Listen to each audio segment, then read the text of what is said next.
Adobe Photoshop ടൂൾസിലെ next topic brush settings.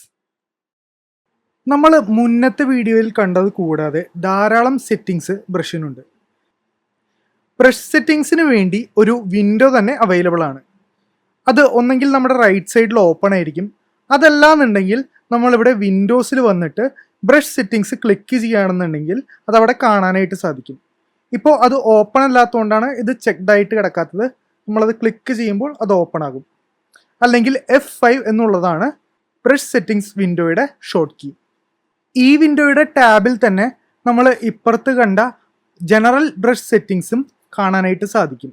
അതായത് ബ്രഷിൻ്റെ different presets, patterns ഒക്കെ സെറ്റ് ചെയ്ത് വെച്ചേക്കുന്നത് നമുക്കിവിടെ കാണാം. ബ്രഷ് പാനലിൻ്റെ UI CS6 പോലെയുള്ള പഴയ വേർഷനിൽ നിന്ന് ചെറിയ വ്യത്യാസമുണ്ട്. പക്ഷേ ബ്രഷ് സെറ്റിംഗ്സിൻ്റെ പാനലിന് വലിയ കാര്യമായിട്ടുള്ള വ്യത്യാസമൊന്നും ഇല്ല. അതിൽ ഡീഫാൾട്ടായി ഓപ്പൺ ആയി കിടക്കുന്ന ബ്രഷ് ടിപ്പ് ഷേപ്പിൻ്റെ ഉള്ളിൽ നമ്മൾ നേരത്തെ കണ്ട കുറച്ച് ഫീച്ചേഴ്സാണുള്ളത്.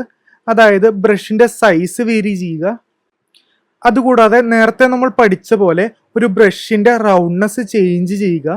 ആ ഒരു സെയിം ടൂൾ വെച്ചോ അല്ലെങ്കിൽ ഇവിടെ വന്ന് ഫ്ലിപ്പ് ചെയ്യാനുള്ള ഈ രണ്ട് ചെക്ക് ബോക്സ് യൂസ് ചെയ്തും നമുക്ക് ഈ ഒരു ബ്രഷിൻ്റെ ഷേപ്പിനെ ഫ്ലിപ്പ് ചെയ്യാനായിട്ട് സാധിക്കും.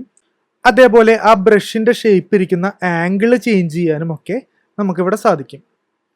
നെക്സ്റ്റ് ഇമ്പോർട്ടൻ്റ് ആയിട്ടുള്ള ഫീച്ചറാണ് സ്പേസിങ്. ഒരു ബ്രഷ് അതിൻ്റെ ഷേപ്പ് നമ്മൾ മൗസ് മൂവ് ചെയ്യുന്ന പാത്തിൽ കൂടെ റിപ്പീറ്റഡ് ആയിട്ട് പേസ്റ്റ് ചെയ്തിട്ടാണ് നമുക്ക് കണ്ടിന്യൂസ് ആയിട്ടുള്ളൊരു ലൈൻ കിട്ടുന്നത്. റിപ്പീറ്റഡ് ആയിട്ട് പേസ്റ്റ് ചെയ്യുന്ന ആ ഷേപ്പുകൾ തമ്മിലുള്ള സ്പേസിങ് കൂട്ടാൻ വേണ്ടിയിട്ടാണ് സ്പേസിങ് എന്ന് പറയുന്ന വേരിയബിൾ നമ്മൾ യൂസ് ചെയ്യുന്നത്. സ്പേസിങ് 0 ആണെന്നുണ്ടെങ്കിൽ ഒട്ടും സ്പേസ് ഈ ഒരു ലൈനിൽ ഉണ്ടാവില്ല. അതായത് ഇതൊരു സ്മൂത്ത് ലൈനായിട്ട് നമുക്ക് തോന്നും. അതേസമയം സ്പേസിങ് നമ്മൾ കൂട്ടിയിടുകയാണെന്നുണ്ടെങ്കിൽ അതിനനുസരിച്ച് ഒരു ഷേപ്പും മറ്റൊരു ഷേപ്പും തമ്മിലുള്ള ഡിസ്റ്റൻസ് കൂടി വരും.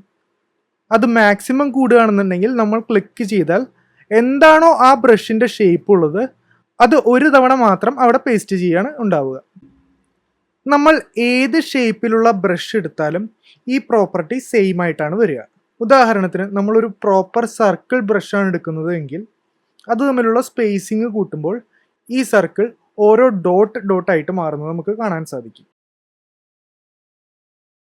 ഇവിടെ നമ്മൾ നേരത്തെ ബ്രഷിൻ്റെ ടാബിൽ കണ്ട പോലെ തന്നെ അവൈലബിൾ ആയിട്ടുള്ള ബ്രഷിൻ്റെ ഷേപ്സ് ലിസ്റ്റ് ചെയ്തിട്ടുണ്ടാകും.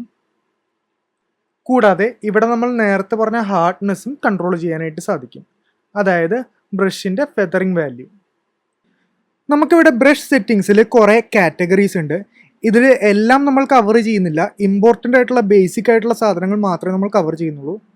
അതിൽ ആദ്യം നമ്മൾ നോക്കാൻ പോകുന്നത് ഷേപ്പ് ഡൈനാമിക്സ് ആണ്. ഞാൻ പറഞ്ഞു, നമ്മൾ ഒരു വര വരയ്ക്കുമ്പോൾ, ഒരു ബ്രഷ് എടുത്ത് വര വരയ്ക്കുമ്പോൾ ആ ബ്രഷിൻ്റെ ഷേപ്പ് എന്താണോ ആ ഷേപ്പ് റിപ്പീറ്റഡ് ആയിട്ട് ഓരോ പോയിന്റിലും പേസ്റ്റ് ചെയ്താണ് ഒരു വര ഉണ്ടാക്കുന്നതെന്ന്. അപ്പോൾ അവിടെ പേസ്റ്റ് ആകുന്ന ആ ഓരോ ഷേപ്പിൻ്റെയും പ്രോപ്പർട്ടീസ് മാറ്റാൻ വേണ്ടിയിട്ടാണ് ഷേപ്പ് ഡൈനാമിക്സ് യൂസ് ചെയ്യുന്നത്. ഇത് ഒന്നുകൂടെ വ്യക്തമായി മനസ്സിലാക്കാൻ വേണ്ടിയിട്ട് നമുക്ക് സ്പേസിങ് കൂട്ടിയിടാം. ഇപ്പോൾ നിങ്ങൾക്ക് ഇവിടെ കാണാം, ഈ വന്നേക്കുന്ന ഓരോ ഷേപ്പും സെയിം ബ്രഷ് ആണെങ്കിലും ഓരോന്നും തമ്മിൽ നല്ല വ്യത്യാസമുണ്ട്. ഒന്ന് ചെറുതും ഒന്ന് വലുതും, ഒന്ന് ആംഗിളിൽ വ്യത്യാസവും, അങ്ങനെ പല ചേഞ്ചസ്.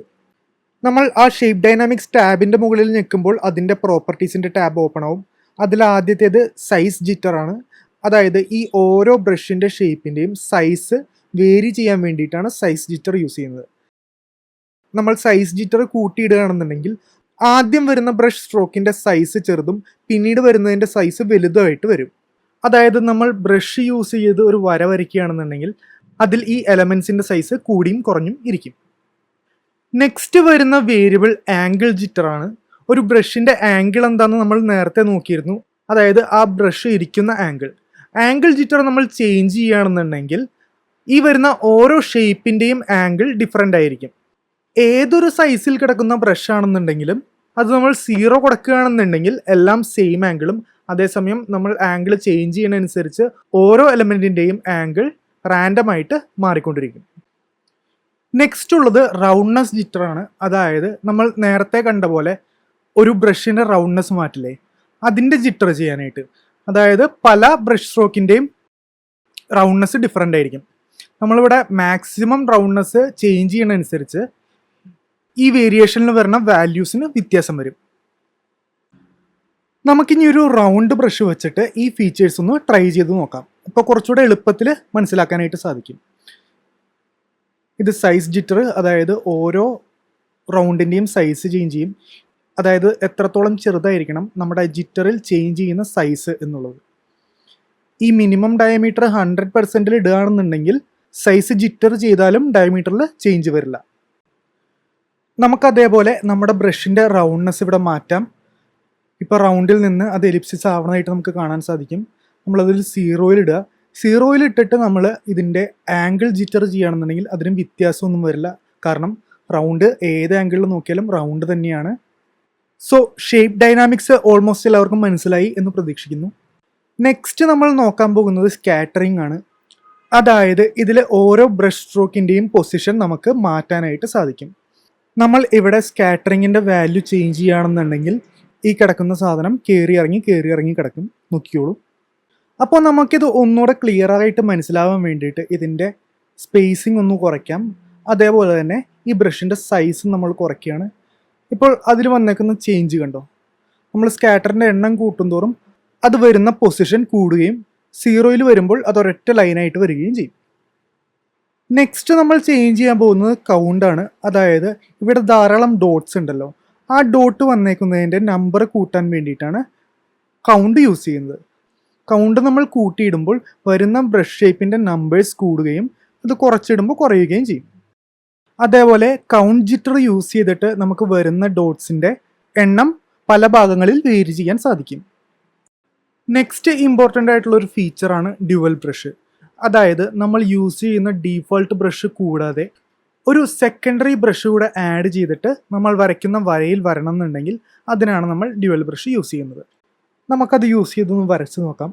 ഇതിൽ സ്കാറ്ററിങ് വരുന്നത് ഒരു ബ്രഷും അതേപോലെ നടുക്കേക്കടി സോളിഡ് ആയിട്ട് വരുന്നത് നമ്മുടെ പ്രൈമറി ബ്രഷുമാണ്. ഡ്യുവൽ ബ്രഷിന് ശേഷം നമ്മൾ ഇനി നോക്കാൻ പോകുന്നത് കളർ ഡൈനാമിക്സ് ആണ്. കളർ ഡൈനാമിക്സ് യൂസ് ചെയ്യുന്നത് നമ്മൾ വരയ്ക്കുന്ന വരയുടെ അല്ലെങ്കിൽ ബ്രഷ് എടുത്തേക്കുന്ന കളർ ചേഞ്ച് ചെയ്യാൻ വേണ്ടിയിട്ടാണ്. ഇപ്പോൾ നമ്മുടെ കളർ കിടക്കുന്നത് നീലയാണ്. അതിനുശേഷം നമ്മൾ അതിൻ്റെ ഹ്യൂജിറ്റർ കൂട്ടിയിടുകയാണെന്നുണ്ടെങ്കിൽ ഇനി ഓരോ തവണ വരയ്ക്കുമ്പോഴും വേറെ വേറെ കളേഴ്സ് ആയിരിക്കും വന്നുകൊണ്ടിരിക്കുന്നത്. റാൻഡമായിട്ട് ഇഷ്ടമുള്ള കളർ ഫോട്ടോഷോപ്പ് തന്നെ ചൂസ് ചെയ്തിട്ട് വരികയാണ് ചെയ്യുക. അതേപോലെ തന്നെ നമുക്ക് സാച്ചുറേഷൻ ജിറ്ററും ബ്രൈറ്റ്നസ് ജിറ്ററും വേരി ചെയ്യാം. അപ്പോൾ നമ്മൾ ഓരോ തവണ വരയ്ക്കുന്ന വരയ്ക്ക് അതിനനുസരിച്ച് സാച്ചുറേഷനും ബ്രൈറ്റ്നസിനും വ്യത്യാസം വരും. ഇതുകൂടാതെ ധാരാളം മറ്റ് സെറ്റിങ്സും ബ്രഷ് സെറ്റിങ്സിൻ്റെ ഉള്ളിലുണ്ട്. പക്ഷേ കൂട്ടത്തിൽ ഏറ്റവും ഇമ്പോർട്ടൻറ്റും വളരെ കോമൺ ആയിട്ട് യൂസ് ചെയ്യുന്നതുമായിട്ടുള്ള ഓപ്ഷൻസ് അല്ലെങ്കിൽ സെറ്റിങ്സ് മാത്രമേ നമ്മളിപ്പോൾ ഇവിടെ നോക്കുന്നുള്ളൂ.